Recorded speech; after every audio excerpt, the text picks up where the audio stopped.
Hello. Welcome to What's New in JHipster. My name is Matt Raible. I'm a hick from the sticks. I grew up in the backwoods of Montana with no electricity and no running water. True story. I had to walk 2 miles to the bus stop every day, and it was uphill both ways. Actually, it wasn't, but one of the most interesting things I discovered was after I grew up there, I moved away, and I learned that the part of the forest where we walked through on the way to the bus stop had the largest mountain lion population in the world. Luckily, we never saw any, so weren't any issues there. I have an expensive obsession with Volkswagens, particularly buses and vanagons. If you have a similar obsession, I'd love to talk to you afterwards. I work for a company called Okta, and one of the things we do is an API in the cloud that allows you to authenticate with standard protocols. You might notice my Hawaiian gear and my shorts and my flip-flops. That's because one of our philosophies is we like to make it so easy for developers to use our API that they can go on vacation earlier. There's also a thing in my company where one of the founders actually wears a Hawaiian shirt every Friday, and it is Friday, so I felt obliged to do the same. How many people are Java developers that like Spring? Are there any Spring haters in the group? We got one. All right. You always got to have a few, right? Anyone dislike JavaScript? Who likes JavaScript? There were some people that put their hands up twice there. I saw that. I mean, that kind of happens with JavaScript, right? Anyone like TypeScript? Using TypeScript? Okay, we got about 15 or 20. Anyone using Angular? Okay, AngularJS? Angular 4. Anyone using Angular 5 yet? It'll probably be out next month, right? Has anyone used JHipster before? So we got a few of you. Hopefully I can teach you something new today. So JHipster is basically a yeoman generator that's used to create a Spring Boot and Angular project. And this is really, something that can be difficult for Java developers because they haven't used, a lot of the front-end tools before, like Gulp or Webpack or anything like that. So what JHipster tries to do is just simplify that for you so you don't have to set up all that configuration stuff. So JHipster is an open source project. It's Apache licensed. And basically, you can see the web statistics just for last month. Almost 500,000 page views. The reason it says 386 here is that's just from the website itself. But if you aggregate that and include like the GitHub actual project, it's well over 500,000 and 50,000 downloads. So very popular project, over 7,000 stars. And the thing I really like is the 337 contributors. Those are people that have submitted patches to the project to try to make it better. So one of the things that we pride ourselves on with JHipster is that it's not that fancy. So if you look at like the generator itself, what generates your application for you, it's a bunch of JavaScript, and it's really easy to understand from a coding perspective. So I think that's why we get a lot of contributors. We could make it fancier, we could abstract it more, but then we might lose contributors. So we really like that. And there's actually no way that you can purchase a support agreement for JHipster, but I am willing to sell you one if you would like to buy one. So there's no real company behind it. Epon is the company in France that started it with Julien Dubois, and they don't offer support contracts. And so it's one of those things that, it's pure open source. If you want support, then, you dig into the source code and you try to fix it. You talk to us on the project and we'll try to help you out, but it's not like a pay-for thing.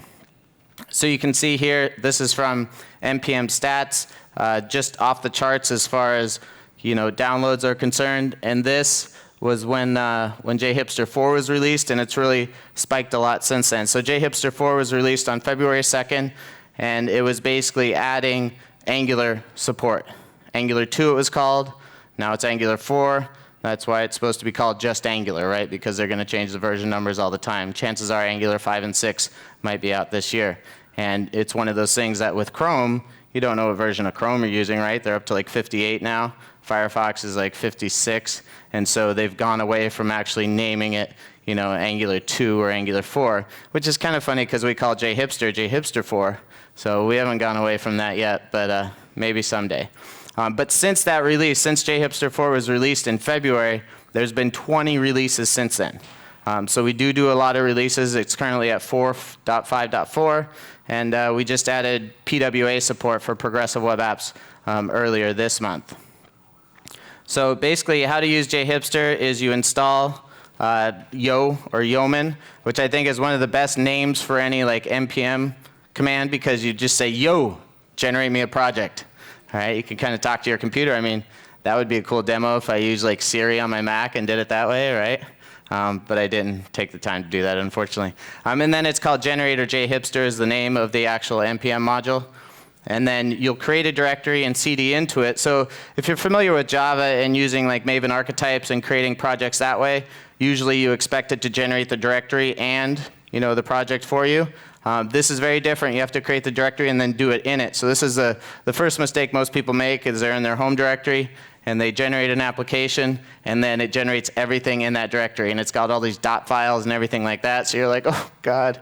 So make sure and generate that directory first. You cd into it and then you run yeoman, yo JHipster, and it basically generates an application for you. This is what it looks like. It basically prompts you for a whole bunch of questions. And we recently added support so you don't have to actually type in yo. You can just type in JHipster and then various commands. So we have a CLI now. And then it prompts you for a number of things, whether you want to do a monolithic application, whether you want to do a microservices application, and then what kind of database you want to use, NoSQL or SQL, as well as, do you want to use EHCache or Hazelcast? And then you can add things like Elasticsearch and other modules in as well. So gives you all those options when you originally generate an application. And then there's even ways to upgrade between releases. So there's an upgrade subgenerator where you can say, hey, my code may or may not have changed, but go ahead and upgrade for me. And that will only basically overwrite the files that you haven't changed. The ones you have changed, it uses Git and it uses merging, so that all works pretty well. So when I first came up with this talk, it was last August, and I was targeting Devoxx US, which was in March. And so I was like, okay, they're doing a lot to JHipster. Let's talk about all the new stuff that's coming. And so these are the things that I thought might be in JHipster come March, a few months ago. So Angular, which is, was called Angular 2 at the time, it's in there. It's in beta release, so it's not one of the defaults. When you're prompted, you can choose, AngularJS or Angular. And then progressive web apps, like I said, we just added those. And then HTTP2, there is HTTP2 support. JUnit 5 and Spring 5, those are basically dependent on Spring Boot. So I don't know if you've been following Spring Boot, but that plans on being released Spring Boot 2.0 later this year. And so we don't really want to pack in, a beta release and then, release with that or a release candidate. So those, unfortunately, haven't made it into the code base so far, but EPON does have trainees, or what they call trainees, but really they're interns, working on actual reactive Spring and bringing reactive into the code base. And that will likely be an option. So you can choose whether you want traditional Spring or whether you want Webflux as your MVC framework. And then it's funny, Bootstrap 4 is actually an alpha, but we have that in there. So we didn't, choose to stick with Bootstrap 3 because Bootstrap 4 has been out for about a year. Even though it's in alpha, it's almost to beta, and it works pretty well. It's a CSS framework, right? You're not dependent on like the hardcore internals of it as much. It's just styling, your pages. So the biggest feature is probably Angular 4. That's what people really like. You saw the downloads. That has a lot of interest, a lot of spikes. It also brings back one of my favorite things that I miss about Java development, and that is compile time. So it really takes a long time to compile now because it compiles TypeScript to JavaScript. And so you got more time in your day to go and talk with your coworkers or go have a cup of coffee or go play darts or something like that. So that's nice. It is ironic, though, that it takes 2 to 3 times as long now to compile the front end as it does the back end.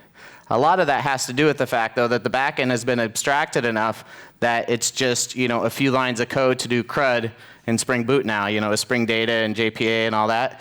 And on the front end, we still have big files for both our controllers and for our templates, things of that sort.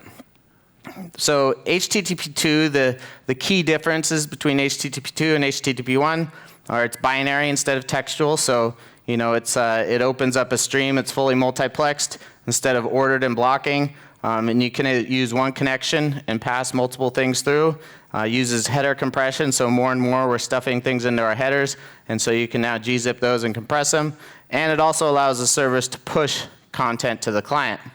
So this is a great drawing from Mikiro Kosaka that basically shows how HTTP1 works. Browser gets data over the internet, and it's like a plumbing pipe of data. And if it gets clogged, then it gets clogged. And then HTTP is a communication rule between client and server. And you can see, right, back and forth, back and forth. When with HTTP2, it's just request response, and it uses the same pipe. And so the interesting thing about that is CSS image sprites and JS concatenation and all that does not matter anymore. So some of the things that we've been doing to optimize our UIs are no longer necessary if you're using HTTP2. Now that depends on if your client's browser supports it, but most of them do support it, so it's just a matter of implementing it on your servers. And it's easy enough to implement it in Spring Boot with JHipster, but at the same time you should know that when you deploy to a lot of the cloud providers, they aren't quite there yet. The one that I do know is there is Clever Cloud out of France, so they have HTTP2 support, and I believe you can get it without talking to anyone special. When I've tried to get it on Cloud Foundry and Heroku, they're like, email me and we'll set you up, which isn't really the response you want, right? You want to be like, hey, give me HTTP2 support. I don't want to actually have to talk to anyone or do anything special. So in JHipster, basically we look for a property that says, hey, I'm using HTTP2 instead of HTTP1, and we're using Undertow. So Undertow is from JBoss, and they actually support HTTP2 out of the box. So this will work if you take your Spring Boot jar and you put it on your own server and you serve it up, then it will be HTTP2. But like I said, if you deploy to Heroku or someone else, it'll be behind a proxy that will not have HTTP2 support. So then in your application-dev.yml or your prod, you basically configure the version there. Instead of version 111, use version _2. And then proof that it works, this is a developer console in Chrome. You can see they have a protocol column that will show HTTP1 or HTTP2. So it's a good way to speed things up if you do have that option, and you can deploy your JHipster app on a server that's not behind some sort of load balancer, Nginx, or Apache 2. But both of those support HTTP2 as well, so you should be able to make all that work. As far as JUnit 5, I discovered back in February that we really can't support it or use it until Spring Boot does, because a lot of our infrastructure, a lot of our testing is built around Spring Boot's testing and their annotations for doing integration tests. And so it doesn't really make sense for us to upgrade to JUnit 5 until we upgrade to Spring Boot 2.0. And I think what will likely happen is we'll have that in some sort of branch. So in the next couple months, you'll probably be able to test that out. And then there'll be an official release in December. Because basically what happens is we have these features go in like Angular 4, that's still in beta. So when you're prompted to actually create an application, it prompts you, but it's not the default. So we'll get some of these newer things in there and you'll be able to try them out. You can see here the schedule Spring Framework 5 has already had a couple release candidates. GA was supposed to be May. Hasn't happened yet, but it's supposed to happen, I believe, in July. And then Spring 2.0 M1 has happened, and Q4 there might be a 5.1 to upgrade everything for Java 9. So Java 9 is now slated for September 21st. You'll notice it's like right before Java 1, so that's probably a marketing thing from Oracle. But at the same time, you probably saw that it got denied by the expert group or the executive committee because of Jigsaw. Right? There were some things in Jigsaw that people didn't like, so they had some discussion. They backed off a lot of the defaults, and so those features are still in Java 9 or JDK 9, but they just won't be on by default, and you'll have to turn them on for the modules. So Spring Boot 1.5, we do have that, and it's got some new things in there. It's got Kafka support. It's got some Cloud Foundry actuator extensions. It's got the newest version of Spring Data, LDAP support, a loggers endpoint, which we actually have built up in Spring Boot. So one of the features that I'll show you is you can actually configure logging on the fly, and it'll allow you to manipulate that. And then Spring Security 4.2. The reason I mentioned Spring Security 4.2 is they have this cool new feature where you can have a DSL that auto-registers. So at my company, Okta, formerly StorePath, we were able to actually have Spring Boot starters that auto-registered. So the cool thing was we could configure Spring Security with only you dropping a dependency in there. And then instead of Spring Security talking to like a data source or an in-memory impl for its users, it would talk to our API and get the users from there. So great experience for developers because you're adding a dependency. Maybe you configure 1 or 2 lines that say, here's my API key, here's my secret, and then you're off to the races. So Bootstrap is one of the most popular HTML and CSS and JavaScript frameworks. That's their tagline. And it's funny to think of it as a JavaScript framework, right? Because you hardly ever write JavaScript when you're using Bootstrap, but you add jQuery to your path per se, and then all of its widgets work. And so I think Bootstrap was one of the first examples that I saw in the community in general where web components made sense. I mean, in Java we tried it with JSF back in 2004, and it sort of worked, right? And Flex and Spring were all released at the same time that JSF 1.0 came out in 2004.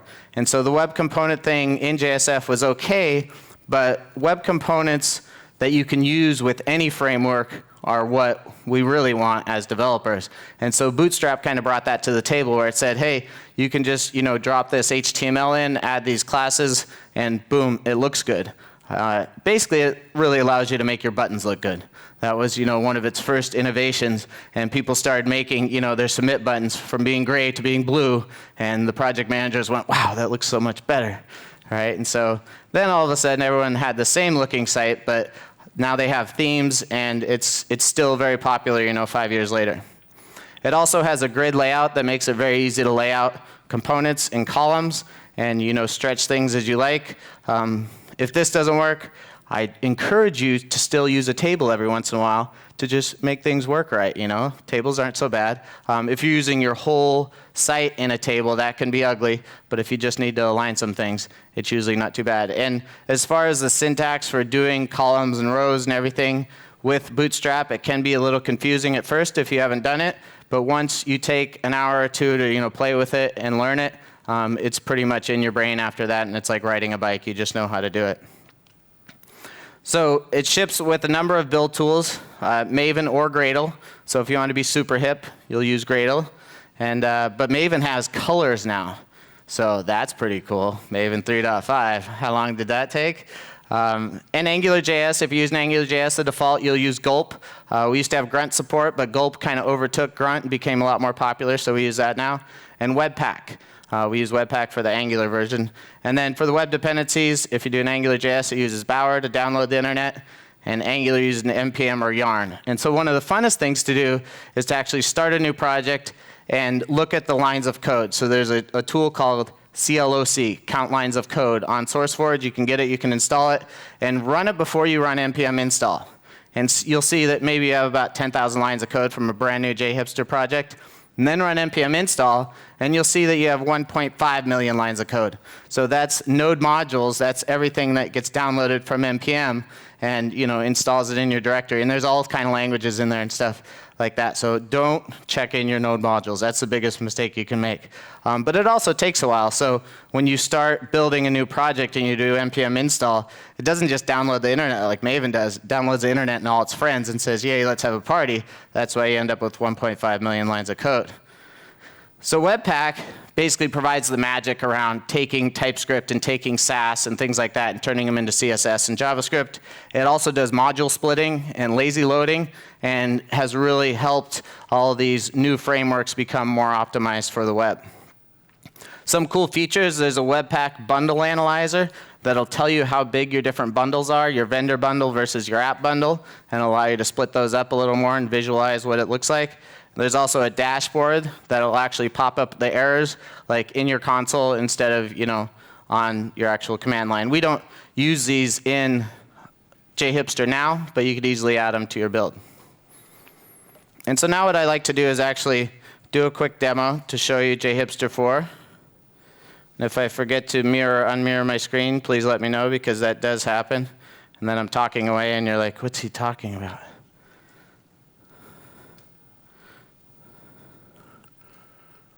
So everyone can see that. Let's try to make it a little bigger.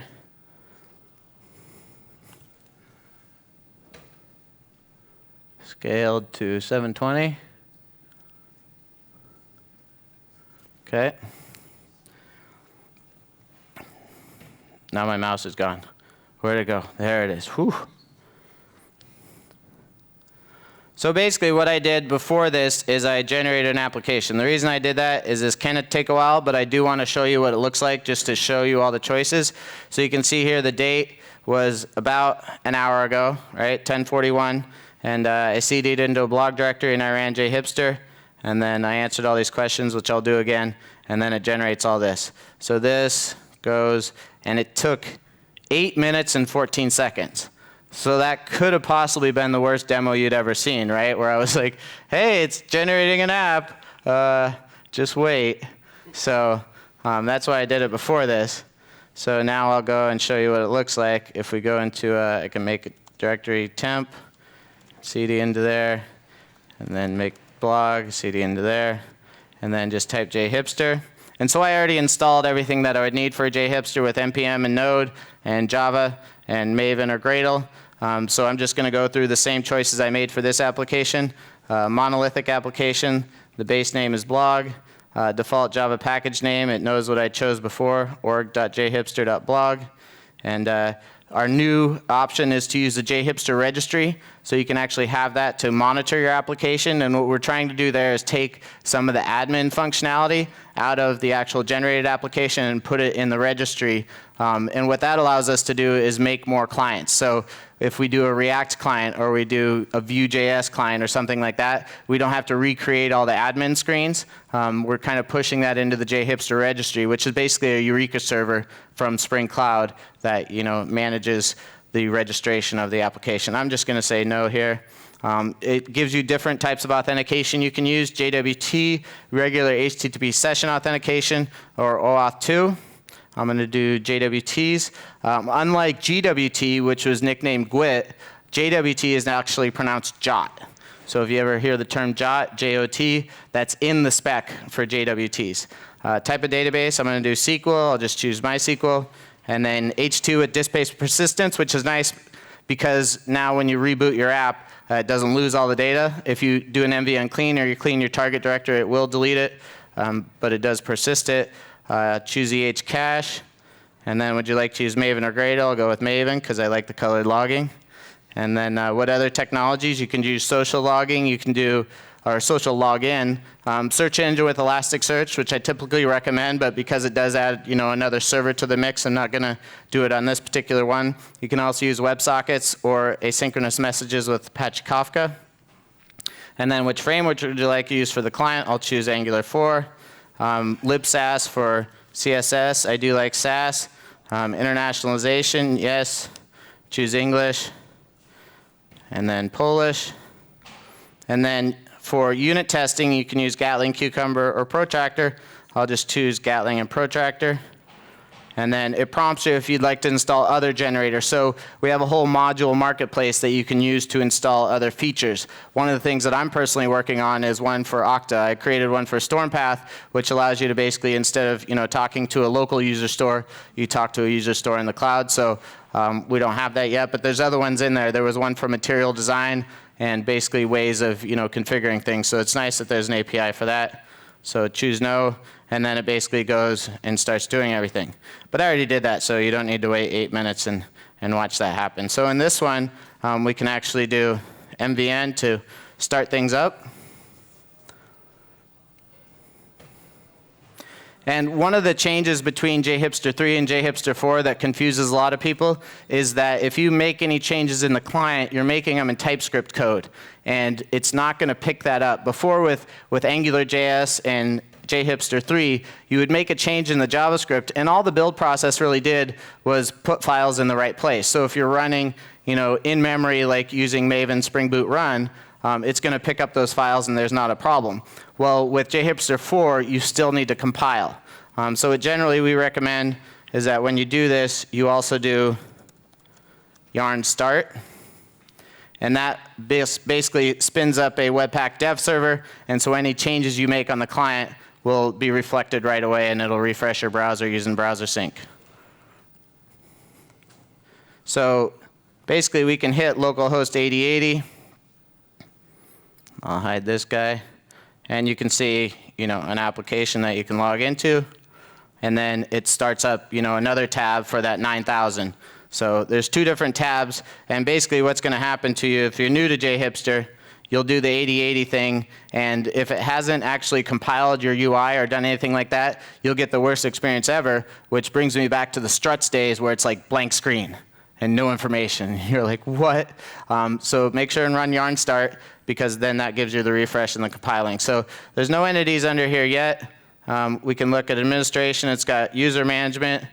It's got metrics for JVM metrics and HTTP requests, as well as statistics for how much the servers have been invoked, and even JCache statistics. It's also got health monitoring for a disk-based database. If you had an email server component added to it, if you had Elasticsearch, it would show you all the details of that. There's also all the configuration for Spring. Auditing for, if people have logged in or not. And then the logs, which are cool because you can do things like org Spring Framework and say I want error logging and I don't want warning, and it does that on the fly. So it's good for tweaking and looking at administration or production stuff. It's also got Swagger UI, so everything's documented, and a database just because I'm using H2, right? So if you're using MySQL for development, then you wouldn't see that. And then you can switch languages. If we've done any translation wrong, here's your opportunity to actually contribute back to the project if any of these words are misspelled or anything like that. And then, of course, you can also manipulate your account, reset your password, and sign out. So what I'm going to do is I'm going to create a blog, basically, that has blog entries and things of that sort. So go to this one. And we have this JDL samples project, which actually has a number of blogs or other types of schemas in them. So you see here's a blog, here's a bug tracker, here's an online shop. And so there's this JDL Studio project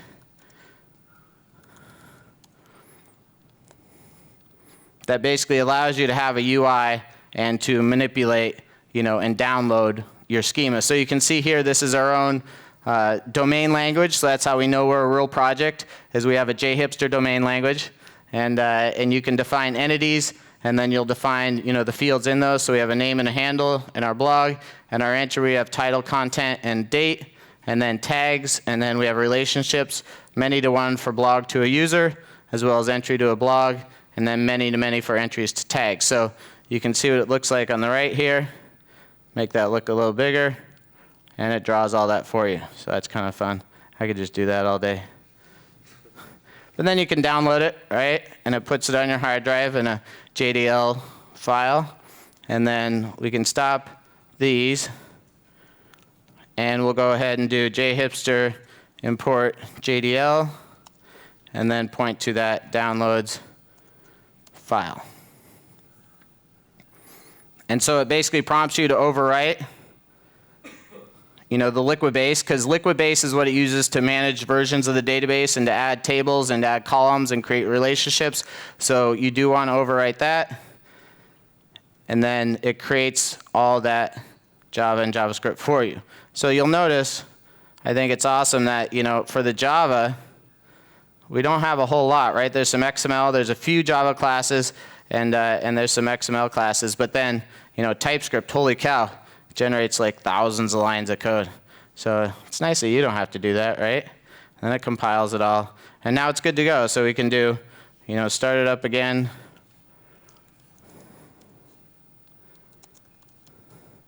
Yarn start.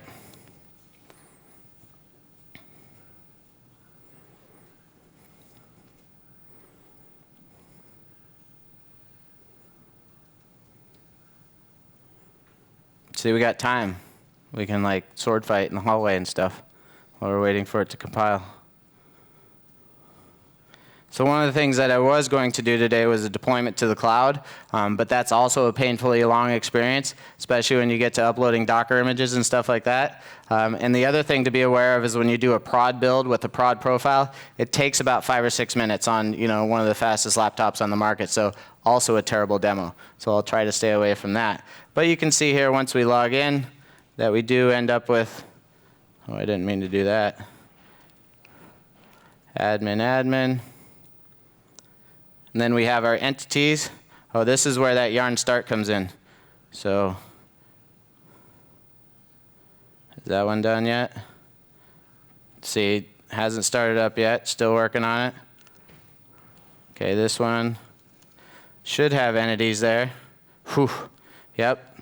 So we got blog entities, and we can say admin's blog, admin, and we can create a user's blog. So we got those. We can create some entries. The obligatory first post. Yay. We'll do that as today. 11 a.m. Put that in the admin's blog. And then create one for the user that says, Krakow is awesome. Talk about great weather this week. Holy cow. It's been awesome being here. Sunny all day long. Even last night, walking home from the speaker's dinner, it was like, you know, really warm at night, so that was cool. We'll do this as last night, and we'll say 10 p.m. Okay, so we got those two information, but one of the problems you'll notice is if this is a real blog, then, you know, we can see everyone's information. So we should only see our information. So let me put this in one side, and where's IntelliJ? IntelliJ's down here. Put that on the other side. We'll go right, and I'll go this guy on the left. So it does do a little mobile stuff because, you know, it's stretched, it's responsive. So now we have the mobile menu. But basically we can log in. Is this still the right one? Yep, 9,000. Now we can see our entities, and we see blogs. So we want to change that blog resource to actually limit it so we only see, you know, our current stuff. So we can look at the structure here. We can go to get all blogs, and we could change this from blog repository find all to find by user as current user. See, it's smart, right? It tells you that, hey, I know about that. You might want to use that. So if you look at that, that's already in the blog repository because of our, you know, many-to-one relationship. It says select blog from blog, where the user login happens to match, you know, the principal username. And so one of the features you can turn on in IntelliJ is this under build execution, compiler, build project automatically, and that gives you features just like Eclipse, where when you save the file, it actually recompiles it. So we do use Spring Boot DevTools, and if I save it, it might actually recompile it. Let's see. Go. Okay. Hey, it worked, right? Just on time. It rarely works like that, so I'm happy that worked. We'll see if it actually, that doesn't look too good. That's where you go, never mind, I'll just do it that way. And so usually Spring Boot DevTools does work pretty well. The biggest problem I've had with it is sometimes in demos, it'll actually continuously restart, which is also a terrible demo.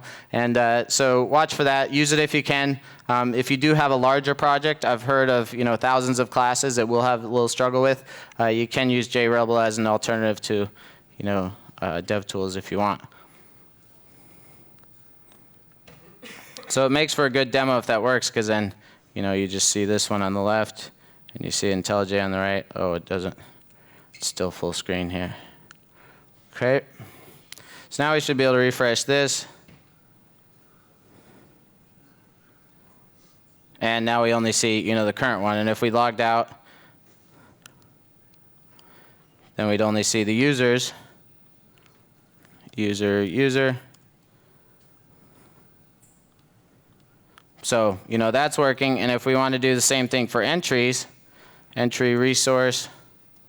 Oh, wrong one. There's a similar method, you know, get all entries. And we can change this one. Full screen doesn't always work great.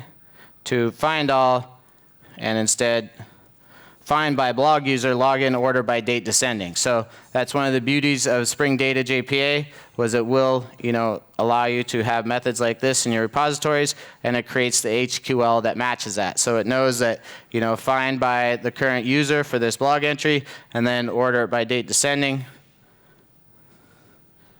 We can recompile that, and then we'll look at our entries here.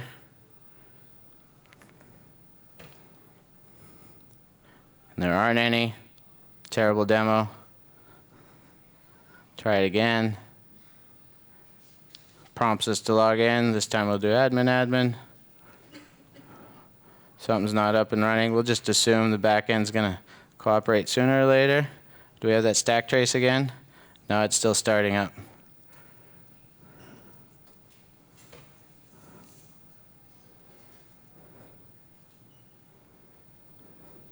Yeah, there it goes. We refresh. It lost my entries. So sad. So if we go in here and we create a new one, first post, and we do, hey, put some HTML in there.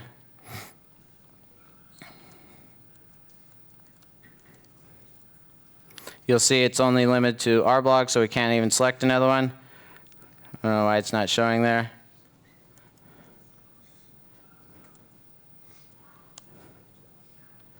Well, I have a working version, so maybe we'll just switch to that. But basically, what I like to do from here is to basically go in and switch the HTML so it looks more like a blog, and then allow HTML. The reason, or the way that you do that is in this entry component, you'll notice there's that entity content, and you can basically take this and you put it in an inner HTML.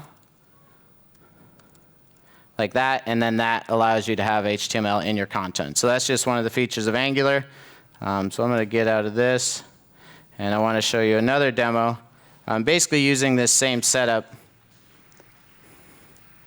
but we'll cancel these. And if we go into this project that I already have,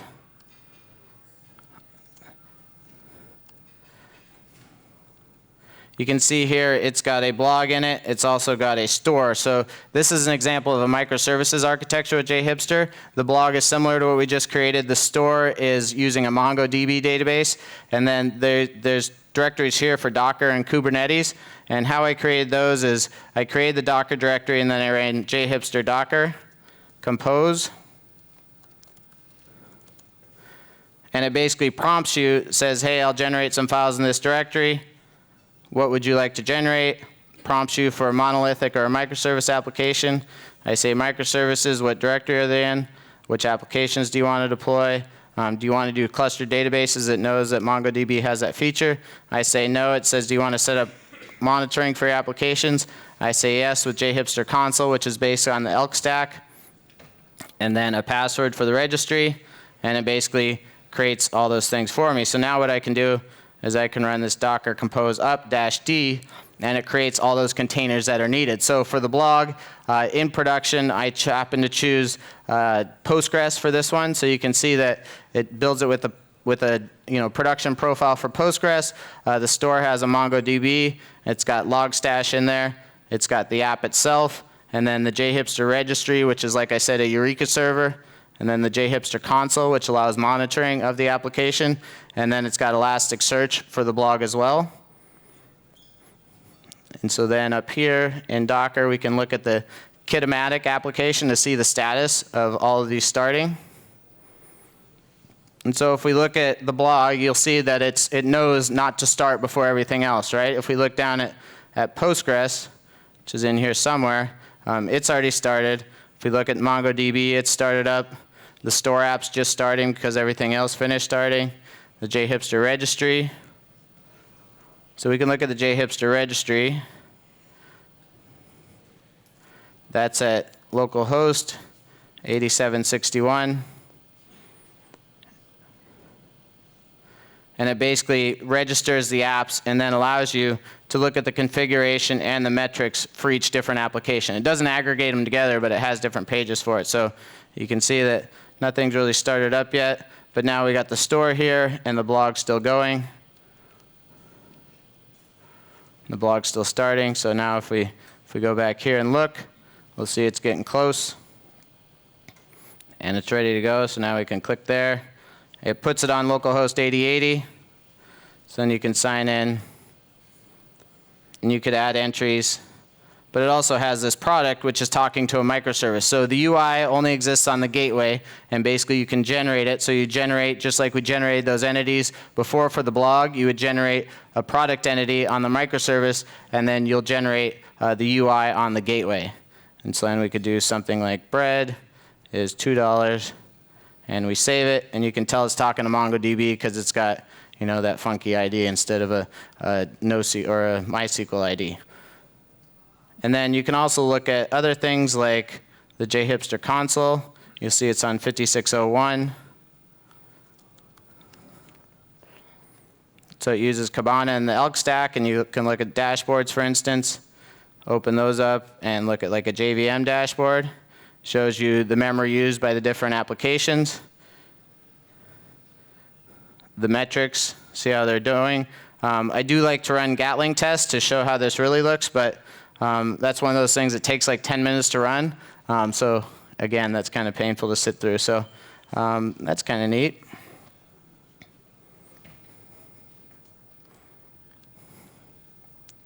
So we have a AAA Sonar Rating, one of the very few out there. So if you look at our code coverage and everything that on a generated app, it's got very good code coverage both on the Java side and on the JavaScript side.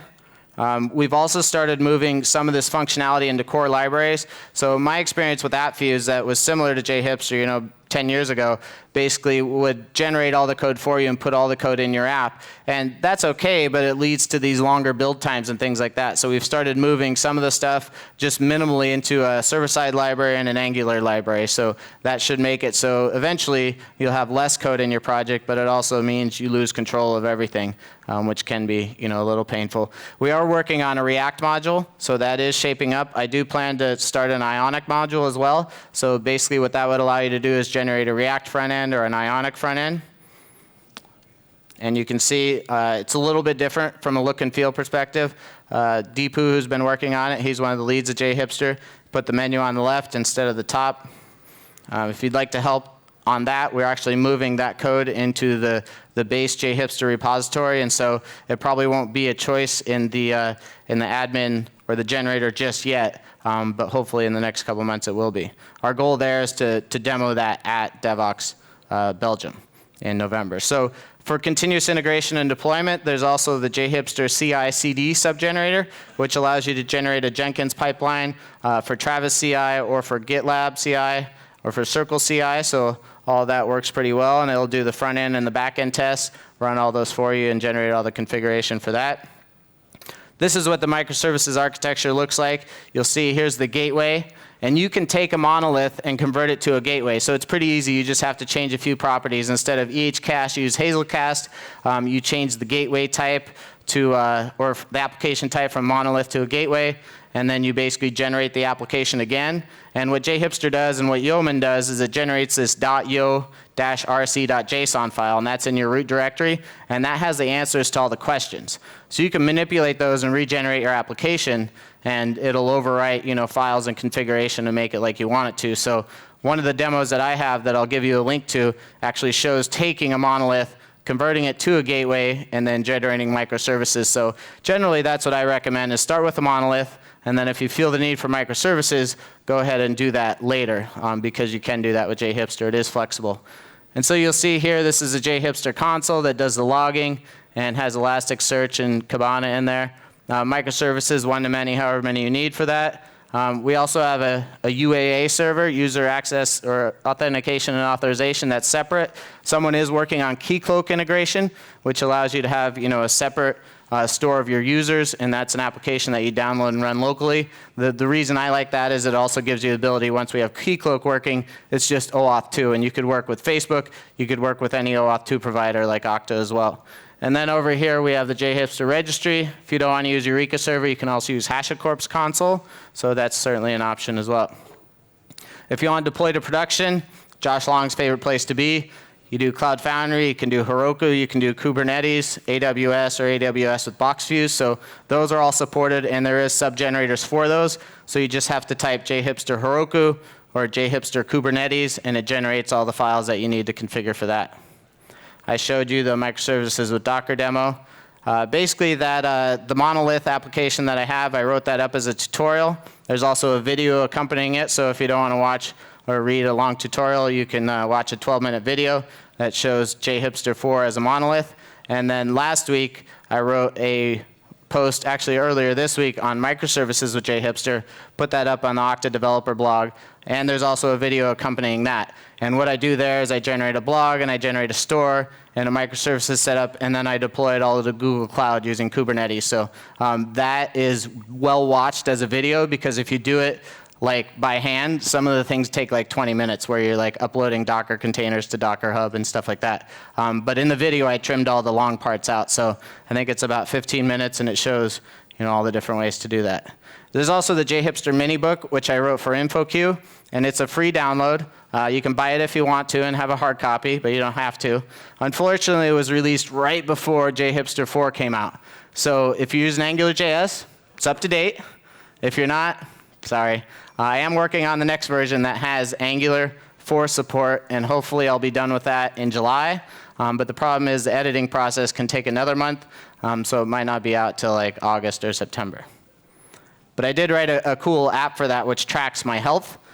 So basically 21 Points is an app that you can access online. It's all written in JHipster, and what it does is it actually allows you to enter in a certain amount of points for each day. So what I found was a couple years ago I went on the sugar detox with my wife, and it was one of her friends' ideas, and they basically said, okay, we're not going to eat any sugar for 3 weeks. And it sounded not too hard. I found out on the first day that there's a lot of sugar and alcohol, so no alcohol was involved. I was like, damn it. And so we did it, and going into it, I had high blood pressure. And I've had high blood pressure for most of my life. Coming out of that, no high blood pressure. So I wrote this app to kind of track that. My goal is to basically, stay healthier, and you get a point a day if you eat well. For me, that's no sugar. It might be different for you. If you drink responsibly, which for me is like, 2 glasses of wine kind of thing. Anything over that, you blow it. And then 3 is if you exercise. So the most points you can get in a week is 21, and my goal usually is like 15 or 16 points in a week. And so I've been tracking that for a couple of years, and it's fun to go into the doctor and be like, yeah, I know what I've been doing. I know what I did on this day, and go in and look at that. So you're welcome to use that as well. It's up there and available. And I also wrote it all with ASCII Doctor, and InfoQ thought that would be very expensive. Turned out to be one of their cheapest books, and so I took the infrastructure for the book and put it into this InfoQ Mini-Book project, and that'll allow you to take any book, doesn't have to be an InfoQ one, and generate all the artifacts you would need for a book, from Mobi to HTML to PDF, and we even have support for Lulu, hardcover 6x9 book. So you could basically self-publish with everything we've done. So I urge you to check out the Okta developer blog. I blog on there a lot. There's a lot of good information, and there's a lot of tutorials on Spring Boot and Angular, and some with JHipster. And sometimes I add a little authentication, a little Okta stuff in, but for the most part, it's pure knowledge just that I've learned about these various frameworks. So if you want to keep in touch, hit me up on my blog, hit me up on Twitter. I'll upload this to SpeakerDeck once we're done. And then the code for the JHipster microservices example is on GitHub under Okta Developer. Under my name, github.com/mraible is the JHipster 4 demo. So we got like 2 minutes if anyone has any questions. It's got to be one. Oh, I forgot the fun part.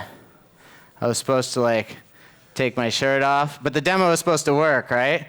And if the demo worked, then I could show you my cool JHipster shirt.